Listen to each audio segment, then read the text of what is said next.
Gather close and let me tell you a tale older than the twinkling Christmas lights and holly wreaths you know today.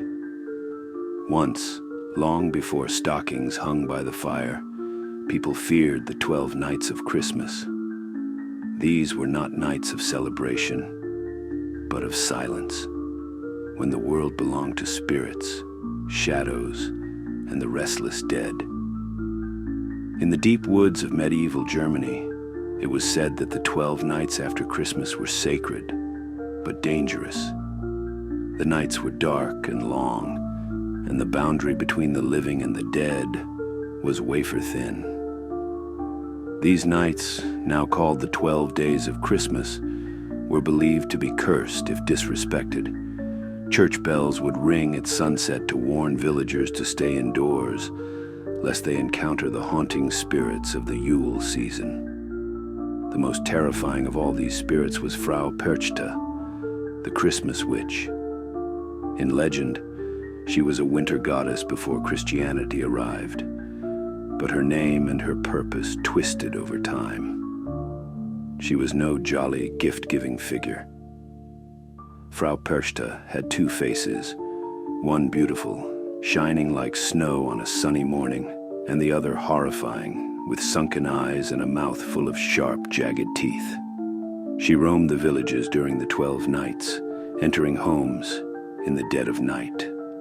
For those who honored the traditions, kept their homes clean, respected the Yule season, and left her a bowl of porridge, she would leave a silver coin in their shoe or hearth. But woe to those who were lazy or disrespectful. Frau Perchta carried a long knife hidden beneath her ragged cloak. If she found the house untidy, or worse, if she believed the inhabitants to be greedy or deceitful, she would slit their bellies open as they slept, filling them with straw and stones before sewing them back up. Be diligent, the elders warned, and never ever leave your chores undone during the 12 nights, for Perchta sees everything. Now there was one such tale told in hushed voices about a woman named Agnes who lived alone in a small cottage on the edge of the village. Agnes was clever, perhaps too clever for her own good, and she laughed off the stories of Frau Perchta.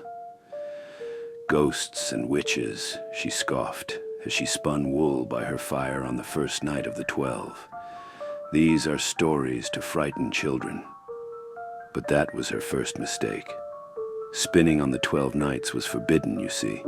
The threads were believed to anger the spirits, tangling the fates of the living and the dead. But Agnes cared little for old superstitions. She spun her wool late into the night, ignoring the faint sound of wind rattling her shutters. On the third night, the wind grew louder, and a strange scratching noise came from her chimney. The wind and rats, Agnes muttered, though her hands trembled slightly as she spun. By the 6th night, the scratching was joined by whispers, low, guttural murmurs that seemed to echo through the walls. Still, Agnes told herself it was nothing. But she didn't notice how the shadows around her fire grew longer, darker, or how the flames flickered blue when the whispers began. On the 9th night, Agnes woke to find her spinning wheel overturned and her wool scattered across the floor, tangled into impossible knots. A prank, she insisted, though her voice wavered. Some child from the village is trying to scare me. But on the 12th and final night, the whispers stopped. The wind fell silent. The night seemed calm, unnaturally so. Agnes almost laughed at her fears as she sat by her fire. But then she heard it, the creak of her front door opening slowly. Agnes froze, her eyes fixed on the doorway. There stood a figure cloaked in tattered, frost-covered rags. Frau Perchta's face was hidden in shadow, but Agnes could see the glint of the long blade she carried. The witch's voice was a rasping whisper that filled the room. "You have spun threads that do not belong to you." Agnes tried to scream, but no sound came. The villagers found her the next morning, lying cold and still beside her spinning wheel.